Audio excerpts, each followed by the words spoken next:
એક ભાઈ રે ને, એ અઠવાડિયું 10 દાડા 15 દાડા થાય ને એટલે એમના ધર્મપત્ની હતા ને, એમના માટે ગોટા લઈ જાય.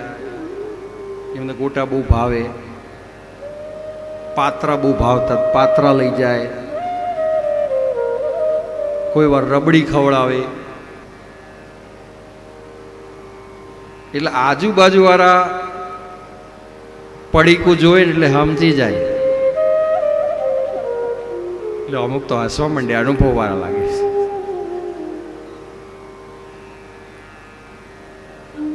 આજુબાજુ વાળા સમજી જાય કે આજ પેલી માર પડ્યો છે ને એટલે આ બધું થઈ રહ્યું છે.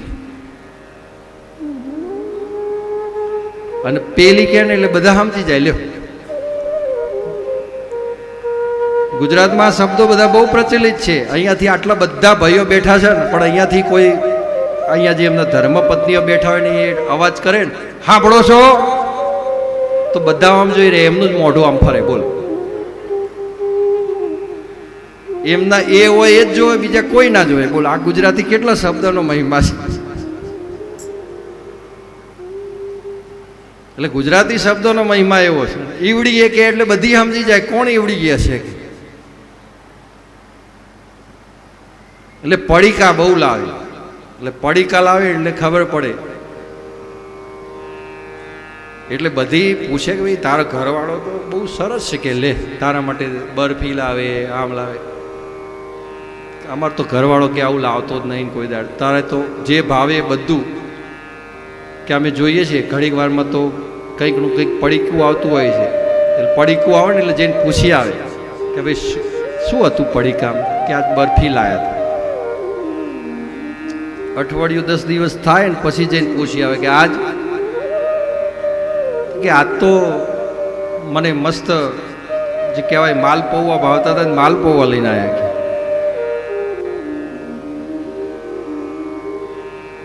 તે આવી રીતે 10-15 વાર બધી બહેનપણીઓ તો આમ ચર્ચા કરવા માંડી કે આહા તારો ઘરવાળો એટલે કેવો પડે. સુંદર મજાની વસ્તુઓ કે બધી લાઈને ખવડાવે છે તને. પછી એક દાડ બધી બહેનપણીઓને રહેવાયું નહીં, બધી ભેગી થઈને આવીને બેઠીને કે તું એવું શું કરે છે, કે ને અમને કે અમારો ઘરવાળો આવી રીતે લાઈને ખવડાવે.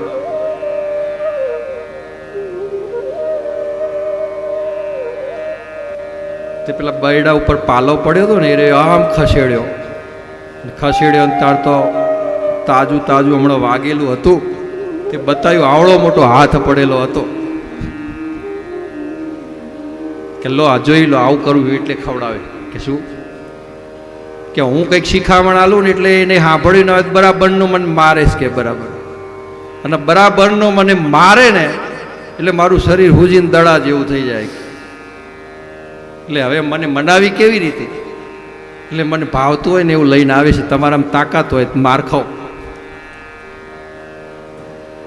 માર ખાય ને માલ ખાય.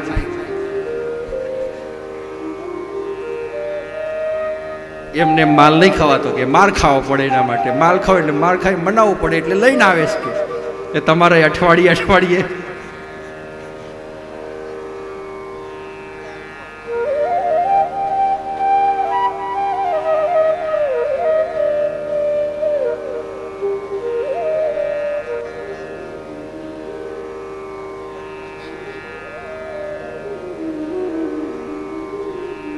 તમારી વાત નહીં હો, તમે તો બધા બહુ સજ્જન છો.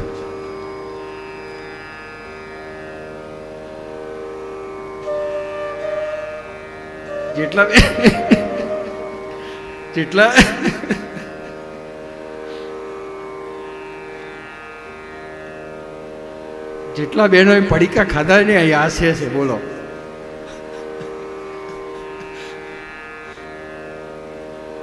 સારું ના ખાધા હોય ના હસતા. બોલો,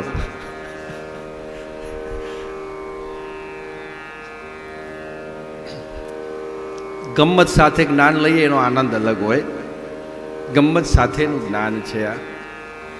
પણ પતિ પત્નીનો પ્રેમ એ તો અવિરત હોવો જ જોઈએ. જો અવિરત ન હોય, તમે કોઈ પણ નાની મોટી લડાઈ થઈ ગઈ, ઝઘડો થઈ ગયો, પણ મનાવવું પણ પડે. જો મનાવો નહીં તો એનો આનંદ ના રહે. પતિ રીસાણો હોય તો પતિએ મનાવવું, પત્નીએ મનાવવું પડે, અને પત્ની રીસાણી હોય તો પતિએ પણ મનાવવું પડે. અને માની જવું, પતિ હોય ને માની જવું અને પત્નીએ માની જવું. પછી બહુ એમ પાછું ફરવી ના ફરવું કે માનું જ નહીં હવે, કે પાછા એવું કરવા જાઓ ને તો એના વિપરીત પરિણામ આવે. એટલે મનાવા આવે ને એટલે માની જવું,